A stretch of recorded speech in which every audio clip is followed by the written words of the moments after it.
You look at that opportunity in front of you and you automatically think, this is not for me. I will never make it.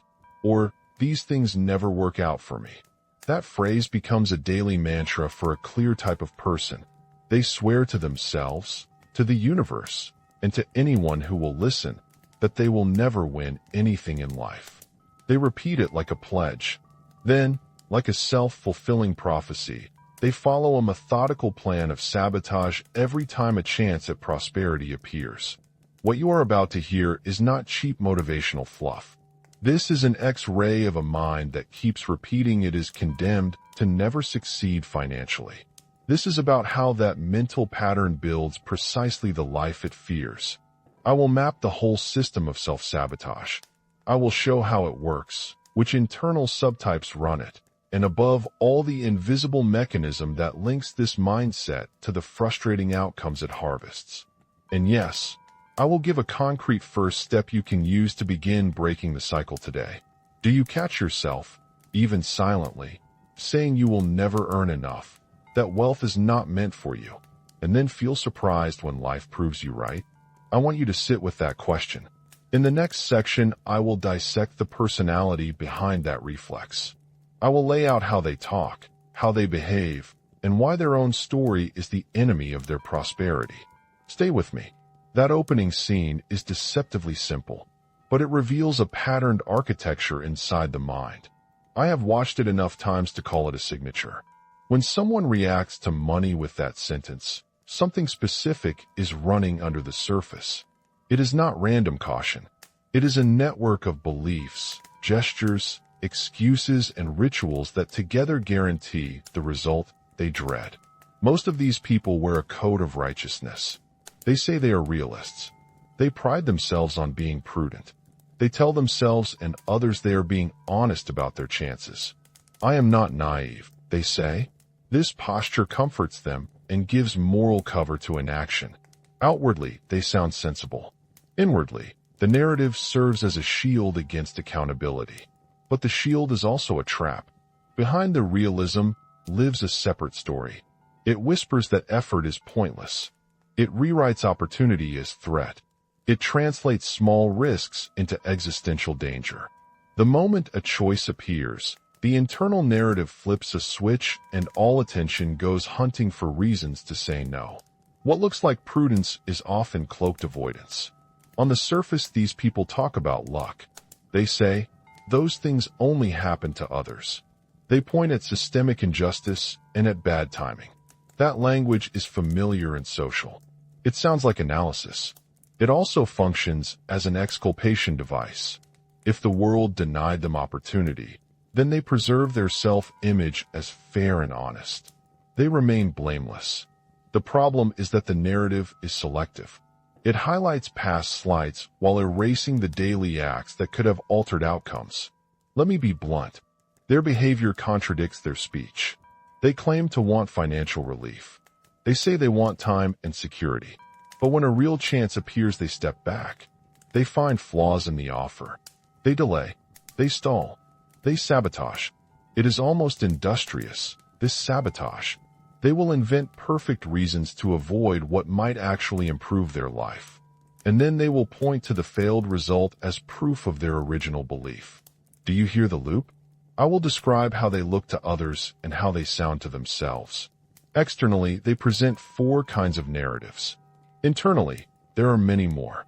But the visible layer is enough to understand their social identity.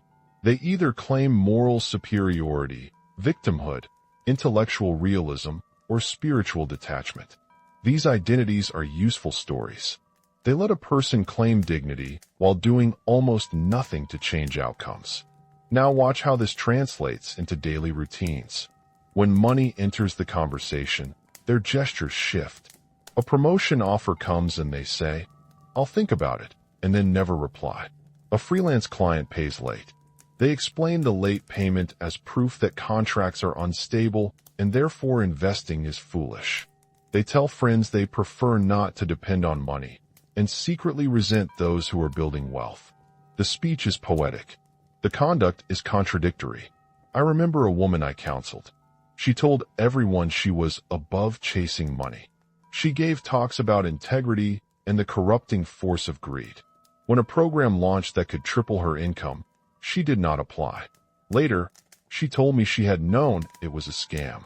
The program was genuine, and her peers who joined gained both income and creative freedom. She kept the narrative of moral superiority and used it like proof she had maintained her soul. Privately, she simmered with regret. She built a shrine of meaning around being the person who refused to sell out. The shrine kept her warm. It also kept her poor. Another man I met treated finances as a battlefield. He studied risk charts, read warning forums, and became a master of spotting red flags. When a simple partnership was offered, he found 50 reasons it might collapse. In interviews, he spoke as a vigilant analyst. In practice, he never signed contracts. He framed each refusal as wisdom. Meanwhile, his peers built portfolios and moved forward. He collected data. He collected caution. He collected nothing else. In both cases, the outward rhetoric was different, but the engine beneath was the same. A protective story did two things. It kept shame at bay and it rationalized inaction. These people carve identity out of avoidance. They convince themselves they are smarter, purer, or more realistic than the people who actually try. That self-image keeps the pattern going.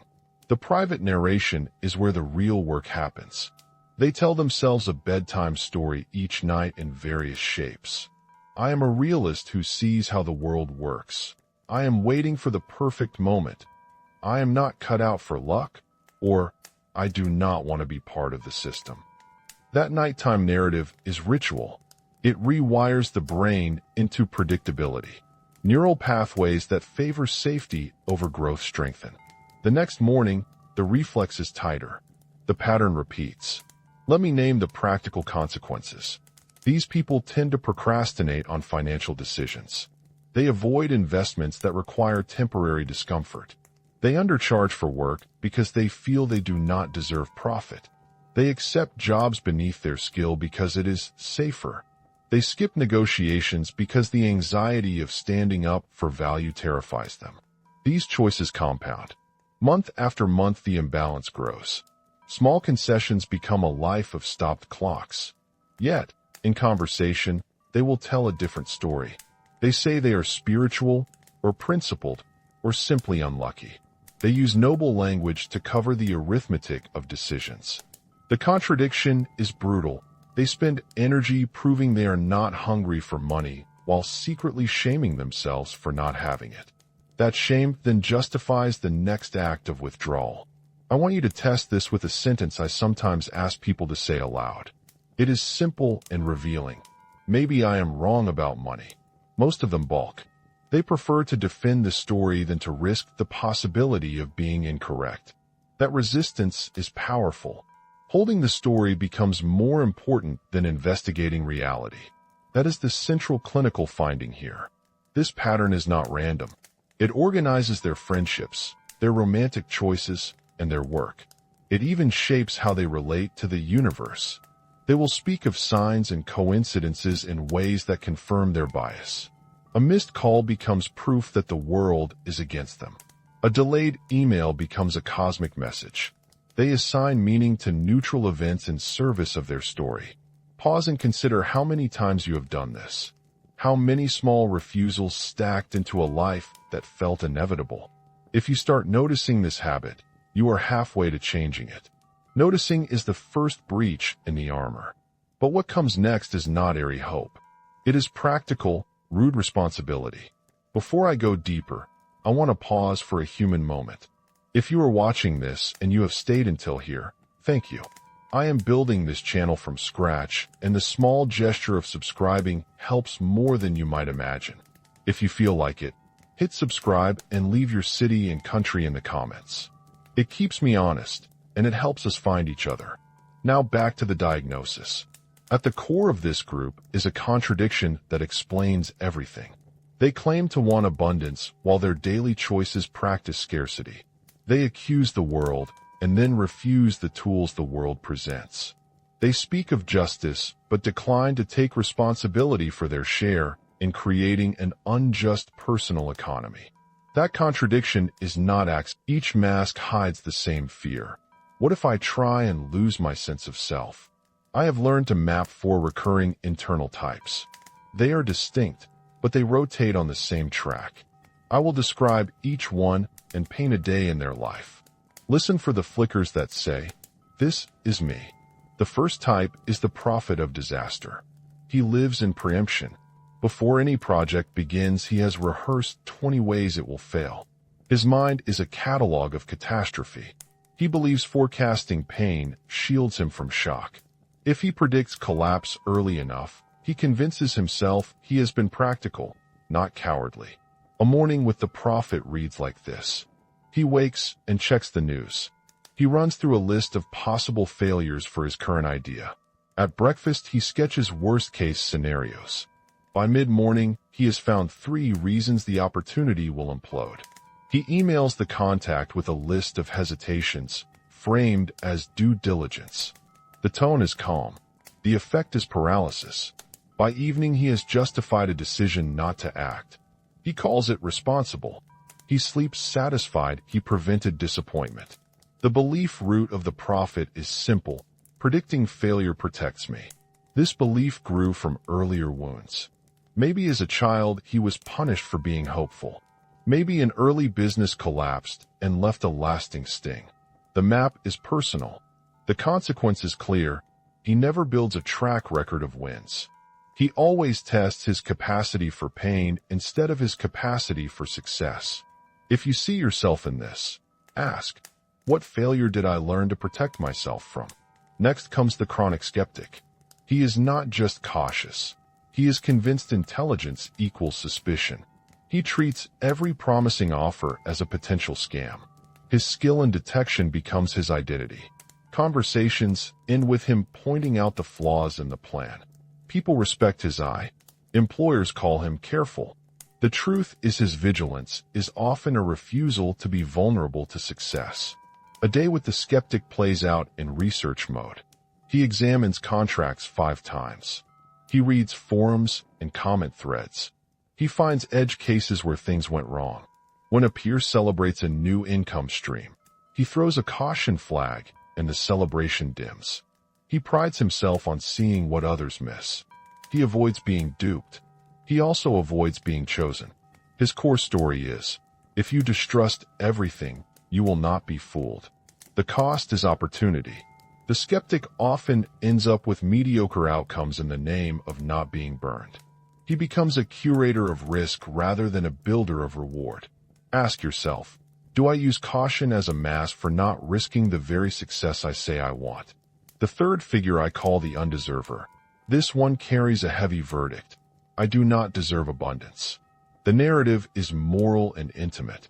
It often begins as internalized criticism. Maybe someone once told them they were not enough.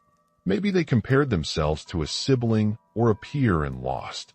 The core belief calcifies into a default posture of unworthiness.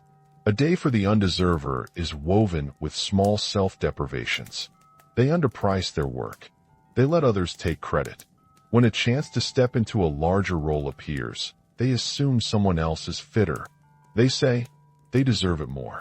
Later they watch someone else succeed and feel a mix of relief and shame. Relief because they do not have to risk failing. Shame because they let the belief decide their fate. The root story is deceptively kind. I protect others by stepping down. But it is cruel to the self. It programs a life of small losses. If you notice this voice, the question to ask is not whether you are greedy. It is, who taught me that my life must be small for others to live large? The fourth and last common type is the compulsive postponer. Perfection is their idol. They keep seeking more preparation, more knowledge, a safer moment. Their sentence repeats, when I am ready. That moment rarely arrives. Preparation becomes indefinite because it serves as permission to avoid the messiness of actual doing. A day for the postponer begins with a list of trainings. They enroll in one more course.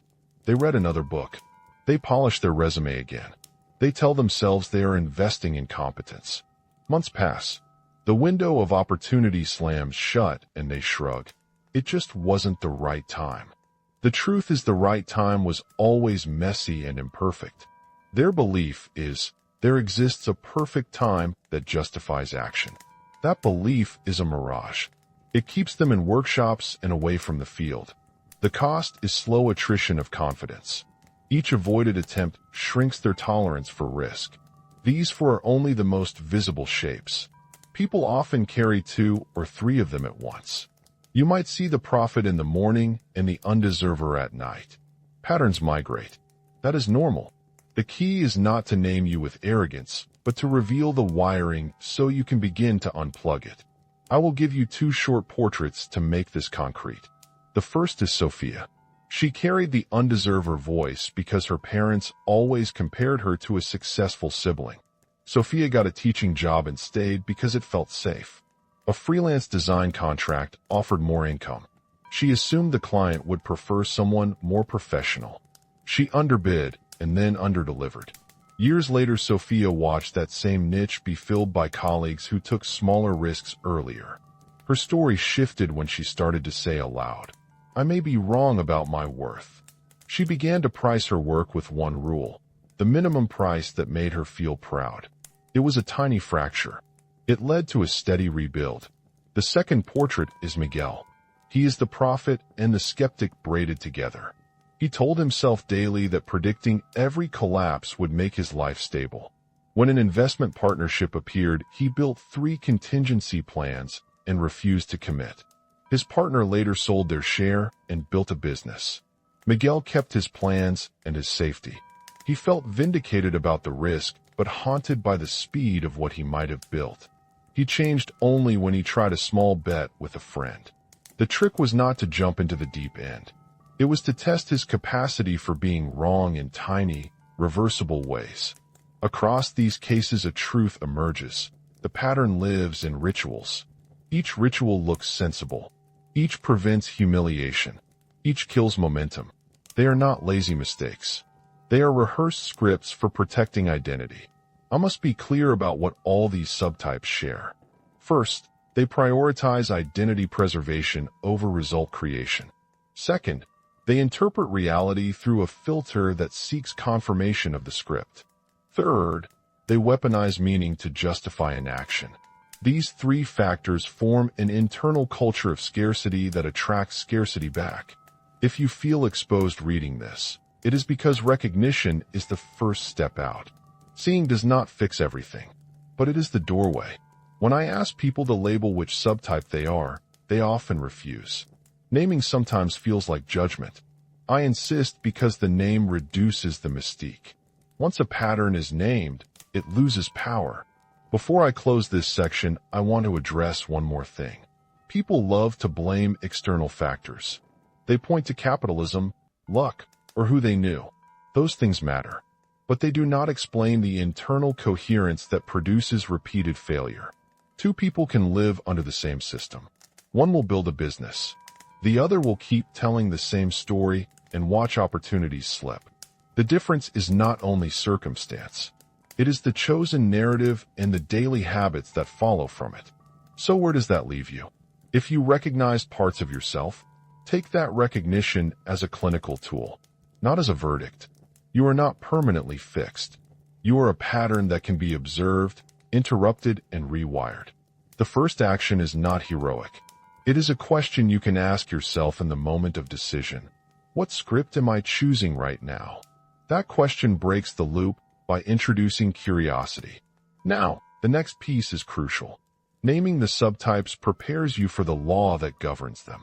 It prepares you to understand why the universe mirrors this pattern back so precisely. In the next section, I will explain that invisible law. I will show the exact mechanism that translates these inner scripts into outer punishment. If you want to stop being the architect of your own scarcity, you need to see that mechanism working. I will show it next. There is a law running underneath all the excuses. I call it the law of the negative self-fulfilling prophecy. It sounds clinical. It is not mystical. It is a pattern anyone can observe if they look closely. It maps how belief becomes behavior and how behavior rewires circumstances to match belief. Think of it as a simple circuit. Thought fires an interpretation. That interpretation, maybe it is faint disgust. Maybe it is righteous anger. The emotion has a job. It short-circuits curiosity. It allocates resources to defense. It makes your muscles ready to flee. Emotions do not reason. They act. And they do it fast. Then the motor of habit takes over. By the time reason wakes up, you already have a script. You delay. You nitpick. You rehearse objections. You pick at the edges. You call it due diligence. Others will not. Inside you are avoiding exposure. That avoidance is not an accident. It is the learned outcome of repeated loops. Finally, the world responds. Opportunities close. Offers age. People stop calling. What remains is explanation. The explanation joins the original belief like a returning tide. I told you so, the mind says. Proof achieved. The loop is complete. Let me show you the mechanism in a way that is impossible to ignore. I will break it into 5 moving parts that show how a single thought becomes a habit and then a reality. First link, the story you tell before evidence. This is the seed. It is rarely loud.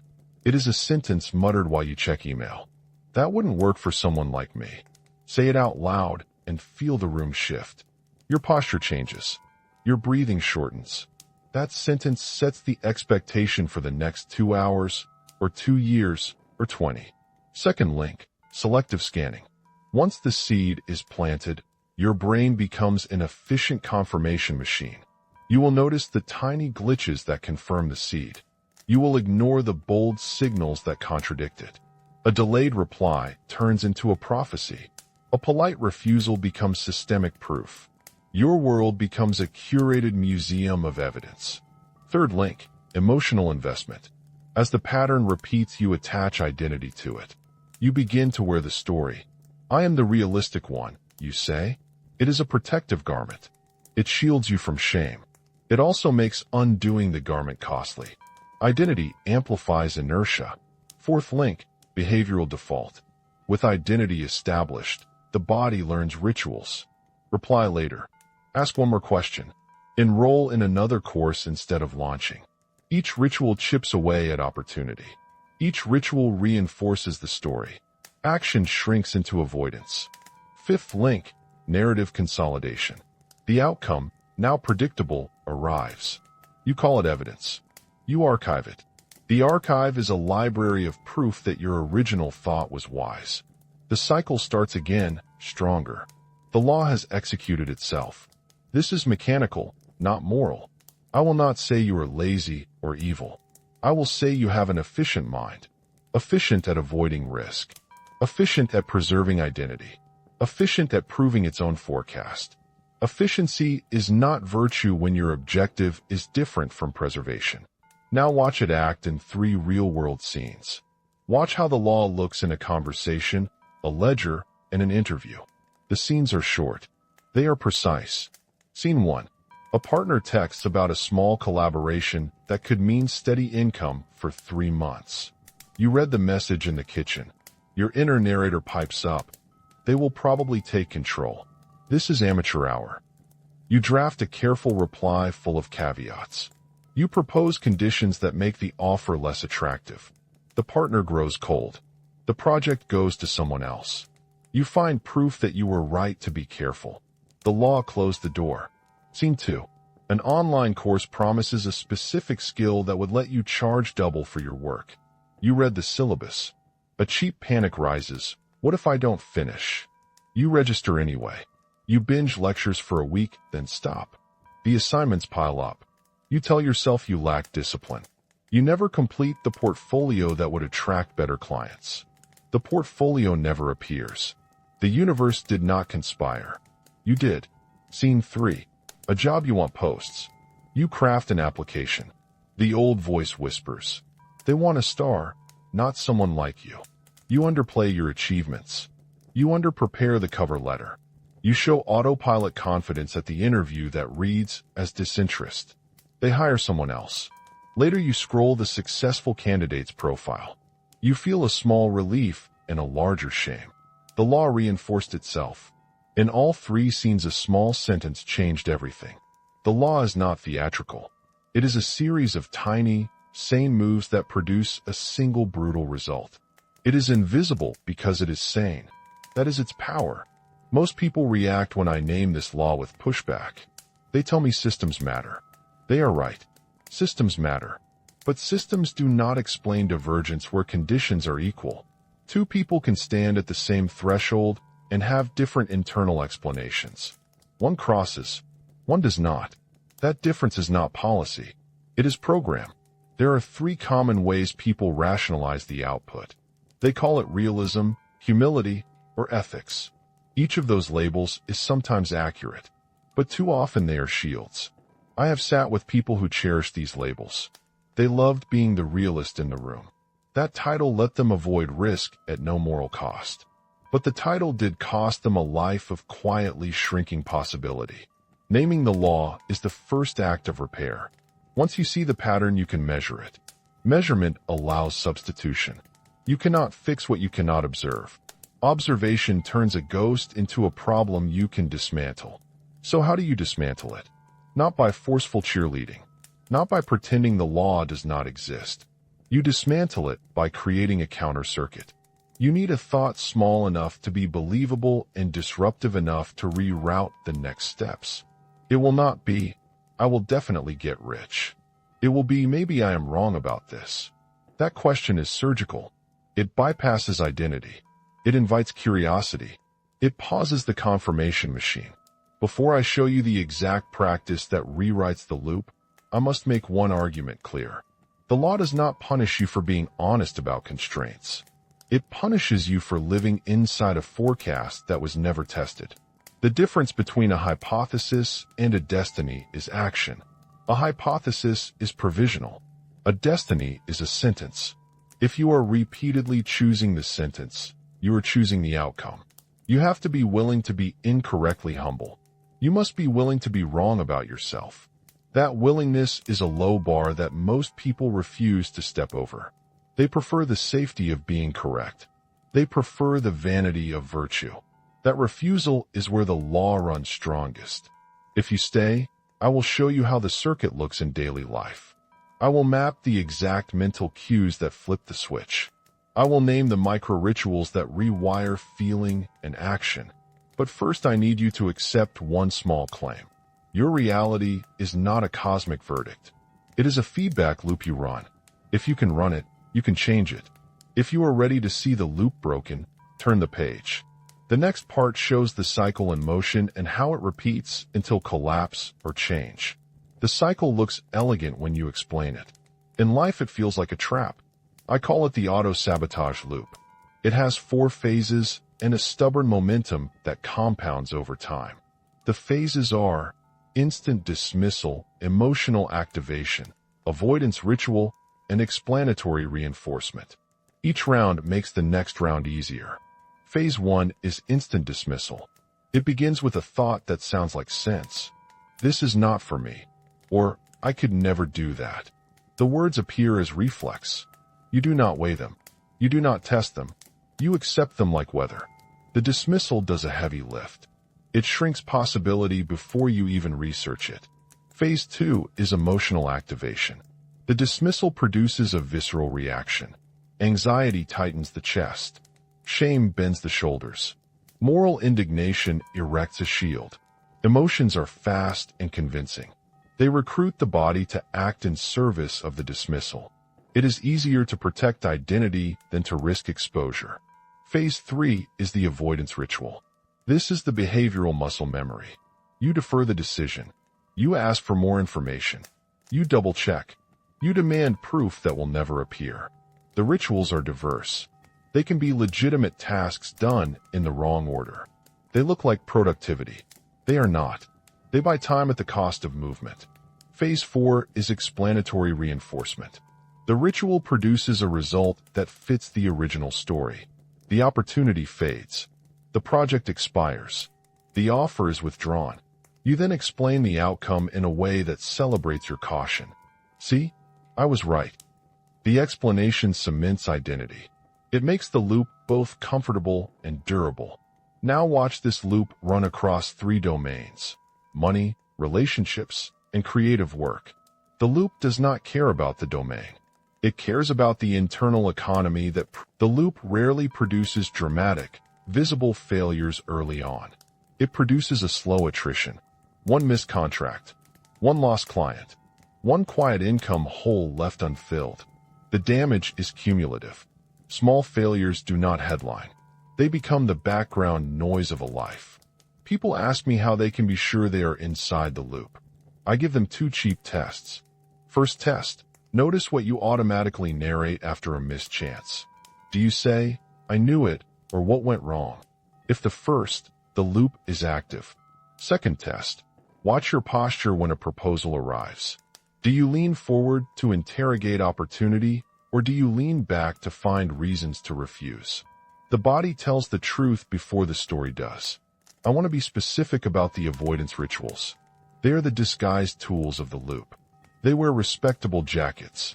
They are socially acceptable. You will hear them praised.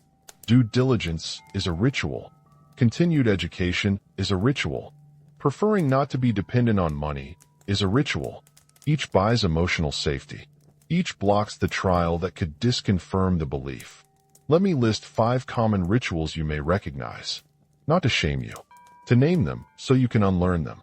1. The endless checklist. You research until the chance dissolves. 2. The underbid. You offer less than you are worth so you do not feel greedy. 3. The moral post. You speak publicly about the corrupting force of money. It moralizes avoidance. 4. The interview mask. You present guarded vulnerability and confirm the card you were dealt. 5. The training trap. You enroll in one more program to avoid launching. Each ritual reduced risk by reducing exposure. Each created predictable outcomes. The loop works because it leverages 3 human needs: identity, safety, and coherence. Identity wants consistency. Safety wants low volatility. Coherence wants stories that make sense. The loop gives all 3. It offers peace and a plausible narrative. The price is movement. I will give you 2 case studies to make it concrete. These are condensed, but they are honest. Case study 1, Elena. She was an art teacher who told everyone she did not care for commercial work. She preached purity in small circles. A local magazine reached out with a paid column. Elena imagined compromising her art. She promised to think about it. She asked for a postponed deadline. She never sent the piece. The magazine hired another artist. The other artist's column led to commissions. Elena kept her purity and her regret. What changed for Elena was a small experiment. Her friend asked her to write a short, unpaid piece on one condition. She would finish it in 3 days with no edits. Elena agreed. The constraint removed the ritual of perfect preparation. She wrote. The piece found an audience. One reader offered a paid gig. The paid gig grew. The experiment did not make Elena wealthy. It did dissolve a ritual she used as armor. Case study 2, Daniel. He was a numbers man who wore skepticism like a badge. When an entrepreneur offered him a slice of a startup, Daniel rehearsed 20 failure modes. He requested clauses that made the agreement unattractive. He declined. Years later, the startup scaled. Daniel felt vindicated and also hollow. His identity had protected him from a failure he feared and from a success he might have owned. Daniel's shift began with an odd bet. He accepted a low-risk, short venture with a friend where he could lose at most 2% of his savings. The bet was small and reversible. He discovered he could be wrong and survive. That tolerance for being wrong increased with repeated small bets. The habit of small, reversible risk built statistical courage. Both stories show the same thing. The loop favors inaction by making inaction look wise. The cure is not one dramatic leap. The cure is repeated micro-tests that break the narrative. You will object. You will say some risks have real costs. You are right. Not every bet is safe. I am not asking you to be reckless. I am asking you to be strategic. Trade the ritual of avoidance for the ritual of testing. Replace the endless, "I'll think about it," with 2 questions. Can I test this in a small, reversible way? And what will I learn if I am wrong? These questions are not heroic. They are surgical. They allow information to accumulate. Information kills prophecy. There is one more danger inside the loop worth naming. It is the reflex to moralize the outcome. When the loop produces a safe life of low stakes, moralization polishes the result. You call poverty soulful. You call being chosen by the market vulgar. You sanctify smallness. Moralization seals the loop. It turns failure into virtue. If you want to break out, you must be willing to risk moral shame. You must be willing to say, maybe my posture is keeping me small. That sentence is the act of rebellion the loop hates most. What happens if you do nothing? The loop escalates. Your tolerance for risk shrinks. Your field of view narrows. Opportunities that require courage atrophy into impossibility. The loop does not plateau. It deepens. The cost becomes not only lost income. It becomes lost agency. The next part is the turning point. People live in the loop for years. Then something snaps. Sometimes it is humiliation. Sometimes it is a vivid contrast with someone who started the small bets. Sometimes it is a bill that cannot be paid. That break can be brutal. It can also be the doorway. I will show you what the break looks like from the inside. I will map the logic of collapse and the first moments of awakening. If you care about stopping the loop, you need to understand the precise mechanics of the fracture. Read on, and you will see how a life either tightens into defeat or opens into painful, honest possibility. I have seen the break happen in two distinct flavors. One is collapse. The other is awakening. Both feel like shocks. Both are loud enough to force attention. The difference is what the person does next. Collapse often begins with accumulation.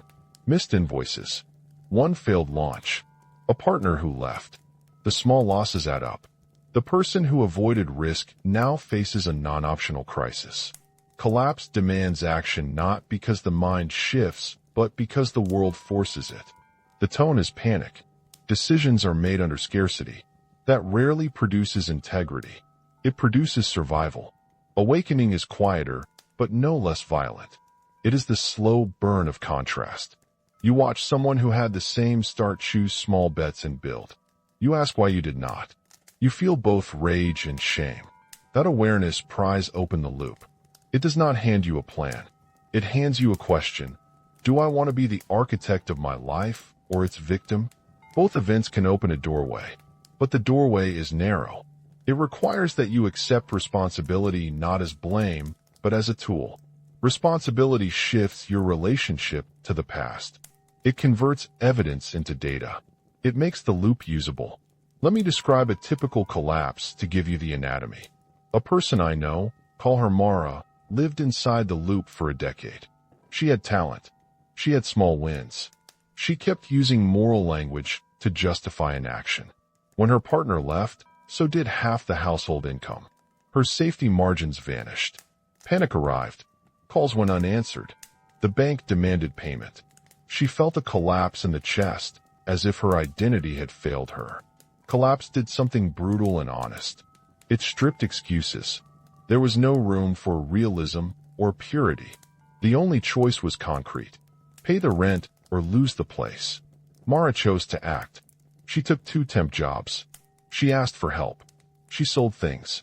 She also, in a small moment, said aloud, "I may be wrong about money." That sentence had weight.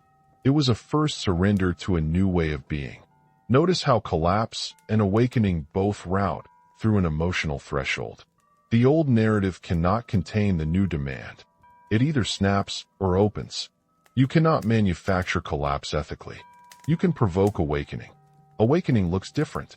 Miguel, another person I worked with, had the prophetic and skeptical voices braided together. He watched a friend take a modest stake in a business and grow. Miguel felt both envy and curiosity. The contrast pushed him. He started with a trivial experiment. He offered to co-design a small product and took a tiny revenue share for 6 months. The bet was small. It could be reversed. The outcome was not immediate riches. It was information. He learned he could tolerate being wrong. He discovered how his prior narratives had predicted and thus precluded success. That tolerance became practice. He doubled the size of his bets slowly. Over time, his internal landscape shifted. He did not need to be right about everything. He needed to be willing. Those 3 moves form the beginning of a new habit loop. The new loop looks like this. Curiosity, test, feedback, recalibrate, expanded tolerance. It is the reverse of the sabotage loop. It requires courage less than discipline. It requires tiny acts over long stretches. You will want examples. Here are 2 that show the moves in action. First example. Priya had been telling herself for years that she did not want to work for money. She volunteered extensively and used moral language to validate scarce finances.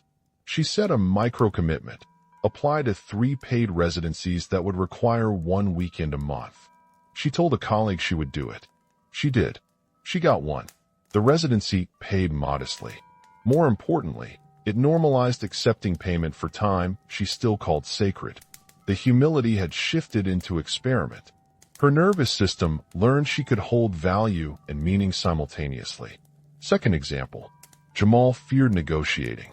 He always accepted the first offer. He practiced micro-negotiations. He set a rule. Never accept the first number without 2 counteroffers. He told 1 friend and tracked outcomes. After 5 months, his income per client rose by 20%. He did not feel greedy. He felt fair. The small ritual rewired his posture.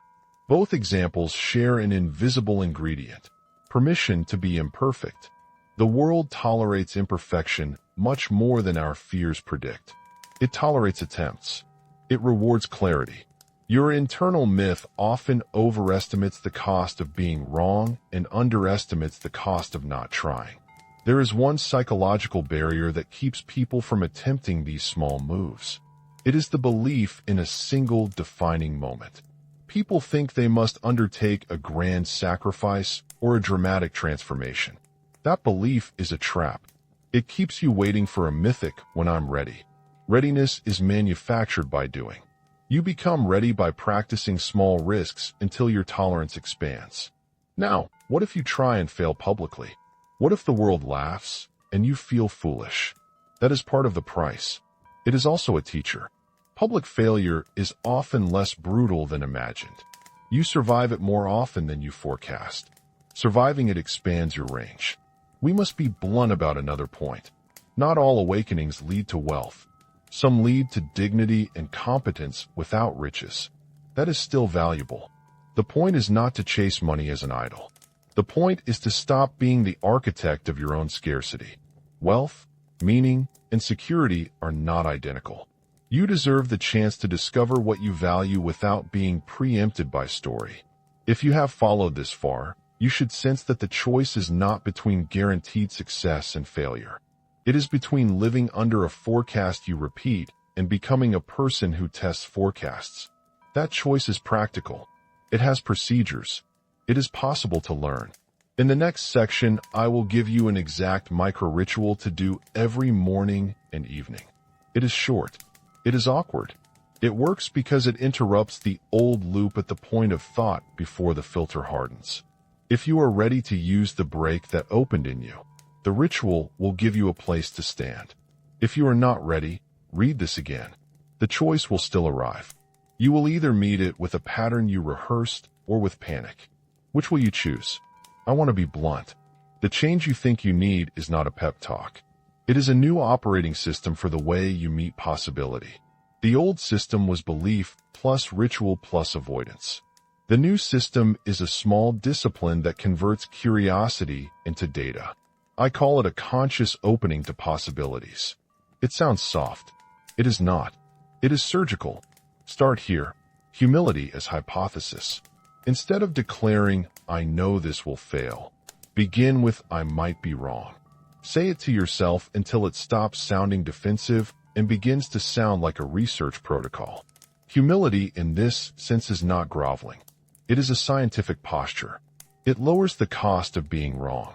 It turns shame into information. The second move is micro-commitment. This is how you train your nervous system to tolerate being wrong. A micro-commitment is small, reversible, and produces information. It is a full action limited in scope. Not half-hearted, not symbolic. A weekend prototype, a 1-month pilot. A $100 ad test. The point is to generate feedback, fast and cheap. The third move is public accountability. Tell one person what you will try and when you'll report back. Say the name of the test, the risk, the deadline. Not to perform, to make the inner story legible to another mind.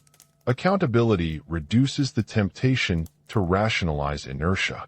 Those three moves: humility, micro-commitment, accountability, form the scaffolding of the ritual I teach.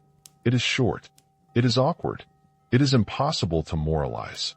You do it morning and night, and whenever the old loop begins to hum. Here is the ritual, exactly. Morning, stand for 2 minutes. Feet grounded. Hands open at your sides, palms up. Say aloud, slowly. Today I will notice where I default to not for me. I will test at least one idea that feels small and reversible. I will measure what I learn, not whether I win. Pause. Breathe. Visualize one tiny concrete action you will take before noon. End with your palms facing your chest and whisper, I may be wrong. Night. Take 2 minutes before bed. Sit with a pen and a notebook. Write 3 lines. What I tested, 1 result, 1 new question. No explanation. No justification. Just facts and 1 sentence about how you felt. Close the notebook and leave it on your nightstand. Now the operational rules. A micro-commitment must meet 3 criteria. First, it must cost you something you can afford to lose. That is not a moral judgment. It is a boundary. Second, it must be reversible within a short time frame. If you cannot stop the test without catastrophe, it is not micro. Third, it must produce information. You should be able to answer at least 1 question when it ends. You will fail at this at first. That is the point. The ritual is meant to teach you not to avoid failure, but to collect it cleanly. When you fail under the ritual, you do not narrate a life sentence. You record a data point. Let me give you an example that is not abstract. Elena, an art teacher who called commercial work selling out, agreed to a friend's condition. Finish a short, unpaid piece in 3 days with no edits. She did it. She published it. 1 reader offered a paid commission. The commission did not make her rich. It dissolved a ritual she used as armor. The micro-commitment changed what she noticed. She stopped declaring options unclean. She learned that finishing yielded information. Daniel made the other shift. He had a spreadsheet for everything and an array of rehearsed reasons not to join startups. He took a bet where he could lose at most 2% of his savings. The bet was structured as a 3-month advisory role with explicit exit terms. The money outcome was small. The information was huge. He learned he could be wrong and survive. That tolerance expanded slowly into larger bets. Both altered the inner script with small moves. Both used the ritual implicitly. You can make it explicit. Now, practice the interruption. When a familiar thought arrives, this is not for me, pause. Name the thought. Say, old program, dismiss. Breathe. Then ask 2 surgical questions out loud. Can I test this in a small, reversible way? And what will I learn if I am wrong? The first question forces feasibility. The second reframes failure as information. Do this until the pause becomes reflex. Your body will still try to recruit emotion. Anxiety will tighten your breath. Shame will lean into your shoulders. Notice the sensation. Name it. Then do the ritual step, micro-commit. Pick a smallest possible action. Let me script real micro-commitments so you can see the difference. If a client offers a retainer, your micro-commitment is not a lecture on contracts. It is, propose a 4-week pilot with weekly check-ins and a clear deliverable. If the client accepts, you have a small, reversible start. If not, you learn how market-friendly your terms were. If a gallery asks you for a piece, your micro-commitment is not to refuse for purity. It is, make 1 small series of 3 works and propose a limited show. If you fear negotiation, your micro-commitment is, ask for a 10% higher fee and frame it as testing market value. Report back. The ritual also protects against the evasion tactics I called rituals of avoidance. It makes due diligence do work. It keeps I need more training, from turning into permanent waiting. Training becomes an explicit test only. Ask for metrics. Did I start? Did I finish the test? What did I learn? How did I feel afterward? Track these. You will see a different curve. Emotional tolerance rises before monetary gain. People worry they'll become opportunists. They imagine abandoning values. I don't ask you to sell your soul. I ask you to stop letting a moral identity decide your bank balance. You can hold values and accept payment. Priya, who said she didn't want to work for money, took a paid residency for 1 weekend a month.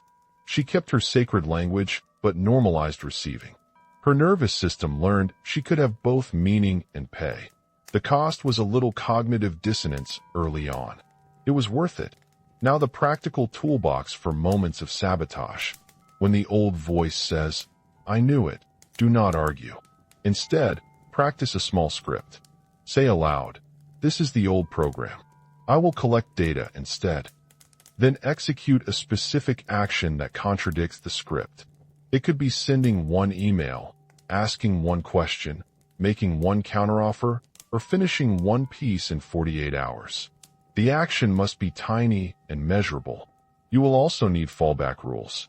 If a test betrays a real danger, not a fear, stop and reassess. The ritual is not an excuse for recklessness. It is a method to separate imagined catastrophes from real ones.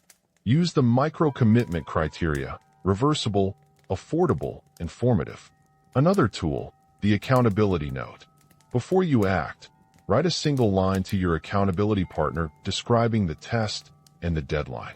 Ask them to check in. Then, when the test ends, report exactly what happened.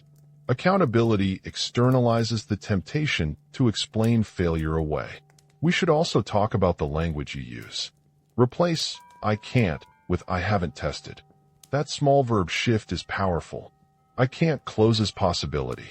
I haven't tested invites curiosity. Try it. Notice how your chest relaxes. What about identity grief? If you've built an identity around being pure or realistic, its erosion will hurt. Don't deny it. Honor it. Say aloud, "Thank you, old voice, for protecting me. I am choosing a different protection now." Rituals can be only 30 seconds of acknowledgement. Do them, then move on. You will also face bureaucratic inertia. People often expect the ritual to produce immediate systemic change. It won't. It produces a different conversation over months. But months of micro-tests accumulate into a new posture. This posture, not a single heroic act, is the real outcome. If you are thinking, "This sounds like work," you are right. It is work. It is the labor of recalibrating the body to a new forecast. The cost of sitting still is higher. It compounds into a life of diminishing margins. The ritual is the smallest vaccine against that chronic infection. Before I close this section, there is a final practical point. When you test, define the stopping condition. Too many micro-commitments become endless experiments because no one defined failure. Decide in advance what will end the test and what will count as a success. That clarity prevents the ritual from becoming another avoidance dance. You have a choice when the old loop shows up. You can narrate the world into proof of your thesis, or you can test the world to gather evidence. The ritual makes the latter habitual. It is the scaffolding. The tests are the bricks. The result is not guaranteed fortune. It is the recovery of agency. In the next part, one will show you what life looks like when this new pattern begins to run. Small scenes, concrete changes. The future that opens when hesitation is replaced by tiny experiments. You will see how your days shift, what you start to notice, and what costs appear when possibility meets practice. That is where the work becomes visible. What happens next will surprise you more than you expect. When the new pattern runs even a little, life rearranges in quiet ways. The first changes are unsexy. They are emails sent on time. Contracts read fully. Fees proposed. But these small rearrangements compound. They look boring to the outside eye. To the person inside them, they feel like reclaiming a part of life. Imagine a morning. You used to scroll, find a thread of possible work, and then think, not for me. Today you pause. You name the thought. You ask the two ritual questions. You decide on a micro-commitment. Reply with 3 clarifying questions and 1 conditional term. You hit send. 2 days later the client says, "Yes, let's pilot." The pilot does not solve everything. It does change the equation. You now have a living proof that you can be visible and still keep your standards. These are the scenes that repeat. A neighbor who always praised your integrity hears you ask for a fee. They flinch. You feel the old shame. You note it. You keep the fee. You sleep. You learn the difference between moral applause and fair exchange. This is not romance. It is mundane dignity. Small wins create new senses. I have watched people who carried poverty like a talisman begin to notice opportunities that used to slip by. Conversations at parties become auditions. A comment in a group chat becomes a collaboration test. You start to treat the world like an experiment, not a verdict. Let me be concrete. Jamal, who always accepted first offers, started a simple rule: never accept the first number. He practiced 2 counteroffers in low-risk situations. He tracked outcomes. After 5 months, his average income per client rose by 20%. He did not feel greedy. He felt fair. The micro-ritual rewired his posture. Another story. Maya accepted a small retainer with strict limits, a 1-month pilot, 2 deliverables, weekly reviews. She had told herself she did not want retainers because they felt binding. The pilot taught her that retainer work could be bounded and mutually respectful. 6 months later, she had 3 retainers. The money was steady. More important, the old identity that said, "I am not a business person," had softened. You will notice a social shift. People who enjoyed your abstention may pull back. Those who respected results will move closer. This is an unavoidable consequence. Your field will sort itself. Some relationships will end quietly. That can hurt. It is a cost of growth. The new pattern produces different kinds of failures. They are public and embarrass you in new ways. You will be laughed at. You may choose poorly. That is part of grading your taste. The old pattern protected you from this exposure by refusing the stage altogether. That refusal spared humiliation and also blocked learning. Public failure is often less brutal than we imagine. The world forgives who tries. I have seen people survive much more than they feared. The survival itself is a lesson. You learn the distribution of consequences. You discover that most errors are reparable. You discover that markets reward clarity more than perfection. One practical image I use is the thermostat. Under the old program, you are set to freeze. Each small test is raising the thermostat by a fraction. At first it feels intolerable, then tolerable, then normal. Your capacity to accept ambiguity grows. So does your bandwidth for risk. Here are specific behaviors that begin to show when the pattern changes. You will ask for payment up front when it is reasonable. You will propose pilots instead of grand plans. You will finish projects you began. You will say no with more calm and yes with more clarity. You will stop waiting for "when I'm ready" and make readiness a byproduct of action. We must be honest. Not everything will turn to gold. Plenty of tests will fail. Some offers will evaporate. Some partnerships will not stick. The difference is now you are practicing information collection. Each failure tells you what to tweak. Over time, your decisions look less like gambling and more like probabilistic accumulation. There is another change that surfaces later. The voice of moralization, "money corrupts," will still appear. But you will begin to recognize when it is performing emotional work. You will ask, who benefits if I keep this as a virtue? Often the answer is the part of you that fears loss.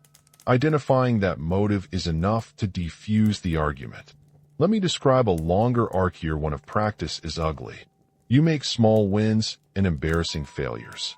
Year 2 is where patience pays. You will have built a portfolio of micro-evidence pilots, completed projects, slightly larger asks that succeeded. That portfolio does not guarantee riches. It gives you leverage. Leverage converts time into options. Options open new doors you could not have imagined when you were refusing everything. A practical scene. A friend introduces you to a potential partner. Under the old script, you would imagine betrayals, and you begin to see opportunities, but you are emotionally unskilled at scaling. People often get a few wins and then panic. They think, what if scaling reveals I'm a fraud? This is the moment the old loop tries to reassert itself. It will offer familiar comforts, back to purity or back to waiting. The antidote is the ritual and a clear practice. Break the larger step into micro-commitments and keep the accountability tight. I want to give you a practical template for the next 3 months. Month 1, daily ritual, 1 micro-commitment per week. Month 2, 2 micro-commitments per week, 1 public accountability. Month 3, pick the best performing micro-commitment and scale it twice. Keep measuring feelings and facts separately. Feelings tell you about your nervous system. Facts tell you about the world. You will also have to learn how to handle contrast. Contrast is a sharp teacher. Seeing someone else grow who had the same start can sting and then shift you. That sting is a kind of permission. It tells you the old story is negotiable. Use that discomfort. Convert it to a small experiment. The new pattern changes your relationship to the future. Instead of forecasting doom, you accumulate options. Options are not guarantees. They are leverage. Leverage buys time. Time buys learning. With time and learning, you build a real capacity to manage bigger risks. Finally, remember that the aim is not to become wealthy at all costs. The aim is to stop being the architect of your own scarcity. Wealth may follow. Dignity will follow. The subtle change is this. You stop being a passive recipient of a life chosen by fear. You become an agent who deliberately gathers evidence and makes decisions accordingly. In the next section, I will ask you to look in the mirror. I will give you a closing challenge you can do today.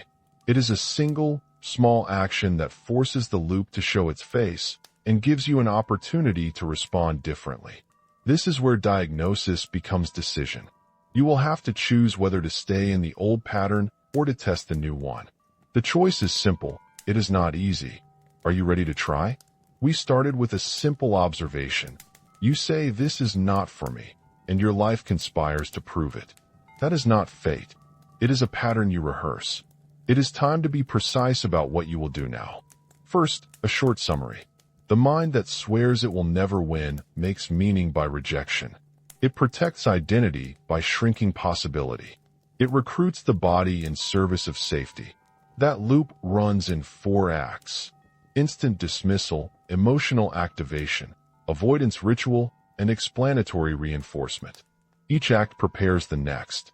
The loop is elegant in its logic and brutal in its results. If you have listened this far, you owe yourself an honest mirror. Which of the 4 subtypes do you default to? The profeta du disaster who scripts catastrophe. The sedico chronico who imagines traps. The deserving less who disqualifies themselves. The adiador compulsivo who waits forever. Say the name, preferably aloud. Naming is the first small act of separation from the script. Now the minimum effective intervention. Do this now. Pause your device. Breathe 3 times. Ask yourself one question out loud. If I tested one small thing this week, what would it be? Keep the answer absurdly small. If a retainer feels too big, commit to asking for a pilot. If a price negotiation terrifies you, commit to asking for 1 counteroffer. If a creative commission tempts you, commit to finishing a 1-page proposal in 48 hours. I do not care what you pick. I care that you pick something and set a deadline. Second, the action pattern. Use my 4-step micro-protocol. Step 1, pause. Name the automatic narrator. Step 2, breathe. Step 3, frame a micro-commitment that is reversible, affordable, and informative. Step 4, tell one person and set a reporting time. Then do it. That is the whole intervention. It is ugly and small. It works because it interrupts the system at the point where thought becomes ritual. If you want a 1-day challenge, here it is. Day 1, do the morning ritual I taught. Day 2, pick a micro-commitment and tell one person. Day 3, execute the micro-commitment. Day 4, Record the result in your night notebook. Day 5. Reflect. That 5-day loop will either prove the old script or generate new data. Most people discover the old script lacks the evidential heft they gave it. You will protest. You will say, some risks have real costs. I agree. The point is never to be reckless. It is to be strategic. Not all bets are equal. The ritual helps you choose which bets are worth the real cost and which can be tested cheaply. There is one extra sentence you should practice saying. It is small, but it shifts posture. Say it now. Maybe my posture is keeping me small. Say it until you can feel that sentence as a question and not an accusation. It invites curiosity. It deflates certainty. It makes possible a life built on testing rather than prophecy. Let me give you a tool to use when you fail publicly. Failure will come. When it does, perform a recovery script. Step 1. Write 3 facts about what happened. Step 2. Write 1 thing you learned. Step 3. Name 1 next step. Do not write explanations. Explanations are the brain's attempt to avoid data.